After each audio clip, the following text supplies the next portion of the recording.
I love doing that. I'm working on my own up here to try to talk to more youth for the same reason. But it's like, and the one thing that's clear there is these kids, the future of our countries, right, are going to get a massive sense of contribution and a massive sense, well, really the contributing to society, right? They want to see themselves, like when you're talking about the one student that's like, the skyscrapers are beautiful. Like I want to have a hand. I want to take part into making these giant buildings that really I don't see how they really work, but I want to be part of the one of the hands that help create that so I can see my building out there.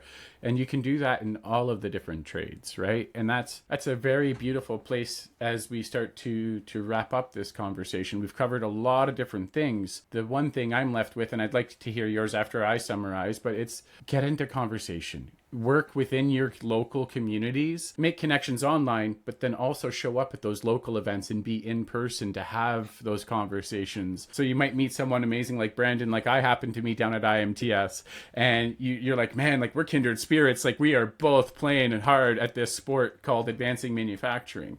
But that's what I got from this. What are you taking away from this conversation, man? Yeah, to me, and this is something that, we kind of talked about before, everything is a relationship, right? Yeah. So everything, it has a foundation. You can see it as a traditional relationship where you're courting, you're dating, you're getting married, you're building a life together. So like, Yeah.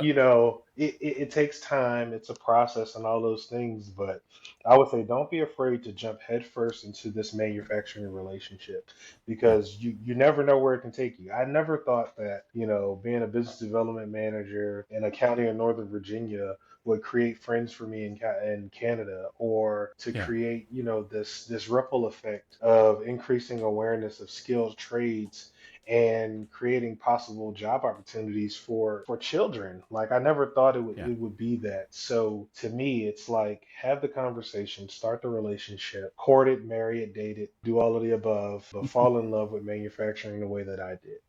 It's a crazy path, this world of manufacturing. It's led me places I couldn't have dreamt of, and I'm sure it's going to lead me and you both places that we can't yet imagine. But I know if we both keep showing up like we are, it's going to take us some Absolutely. very, very cool You places. just you just got to be there. Just be there. Yeah. Just Yeah. be there. You will be surprised.